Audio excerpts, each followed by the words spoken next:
படிக்கின்றேன். நான் எடுத்துக்கொண்ட தலைப்பு கல்வி. கேடில் விழுச்செல்வம் கல்வி ஒருவருக்கு மாடல்ல மற்றையவை என்கிறார் திருவள்ளுவர்.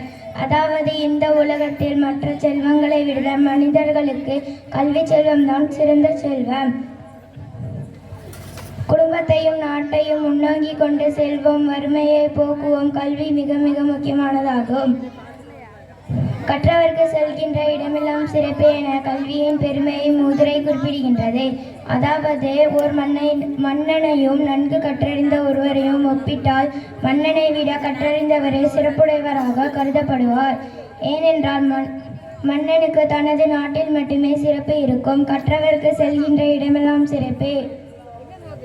செல்வம் பிறருக்கு நாம் தந்திரில் தீர்ந்துவிடும், கல்வி தருந்தோறும் மிக சேர்ந்திடும் என்ற வரிகளுக்கு ஏற்ப கல்வி செல்வம் நெருப்பினால் வேகாது, வெள்ளத்தால் அழியாது, கல்வர்களால் திருட முடியாது. ஏனைய செல்வங்கள் அனைத்தும் அழிந்து போகக்கூடியவை. ஆனால் கல்வி செல்வம் மட்டுமே நிரந்தரமான ஒன்றே ஆகும். டாக்டர் அப்துல் கலாம், அண்ணல் அம்பேத்கர், டாக்டர் முத்துலட்சுமி, கல்பனா சாவ்லா போன்ற பலர் கல்வியால் உயர்வு அடைந்துள்ளவர்களாவார். சிறந்த கல்வி மனிதனை உயர்ந்த இடத்திற்கு இட்டு செல்லும் என்பதை இவர்கள் மூலம் நாம் அறிய முடிகின்றது.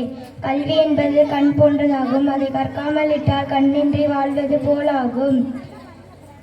எனவே அழிவில்லாத கல்வி செல்வத்தை அனைவரும் கற்று மேன்மை அடைய வேண்டும். இருளில் இருந்து வெளிச்சத்தை நோக்கி பயணிப்பதே கல்வி.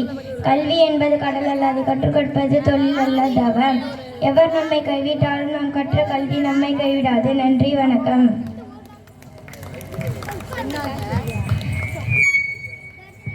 கல்வியின் முக்கியத்துவத்தை பற்றி பேசிய மாணவி